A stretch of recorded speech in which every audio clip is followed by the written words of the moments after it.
अहम खबर आंध्र प्रदेश से है। आंध्र प्रदेश में 10वीं के इम्तिहान आज से शुरू हो रहे हैं।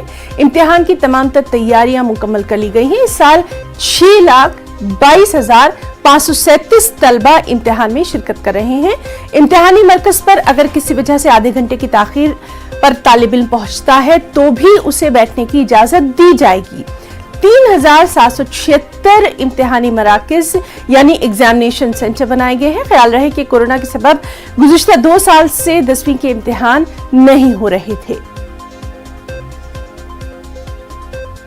और सीधे रुख करेंगे बिजवाड़ा का, हमारे साथ मौजूद है हमारे साथी मोहम्मद इसाक। आपसे जानना चाहेंगे अभी वहां पर जो इम्तिहानी मराकिज हैं, क्या कुछ वहां पर सूरत हाल नजर आ रही है, खास तौर पर क्योंकि बच्चे जो हैं वो 2 साल के अरसे के बाद इम्तिहान दे रहे हैं, जोश खरोश।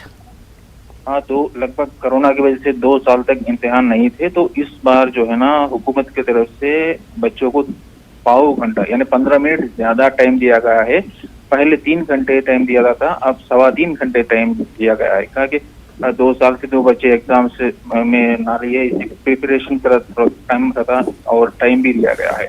वही दूसरी तरफ है जो मई का अप्रैल का लास्ट है, धूप की शिद्दत ज्यादा है, तो ऐसे में जहां जहां सेंटर से वहां पंखों का पूरी तरह से इंतजाम किया गया है।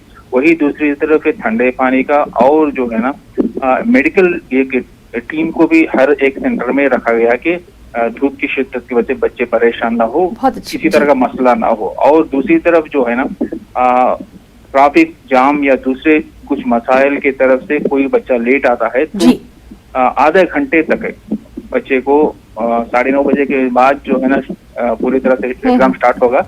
10 बजे तक आधा घंटा टाइम दिया गया कि कहीं ट्रैफिक जाम या दूर से आने वाले बच्चे परेशान ना हो। तो इस वजह से जो पूरी तरह से जो 10th के एग्जाम को पूरी तरह से इत्मीनान से और बच्चे लिखने के लिए पूरी इंतजाम किए गए हैं। जी साहब, तो काफी अहम बात आपने बताई है, खासतौर पर जिस तरह से हम देख रहे हैं कि गर्मी की शिद्दत बढ़ती जा रही है और ऐसे में बच्चों की सेहत पर भी नजर रखना जरूरी है। बहुत अच्छी बात है कि मेडिकल टीम्स को वहां पर लगाया गया है। बहुत बहुत शुक्रिया आपका इसाक तमाम तर जानकारी के लिए।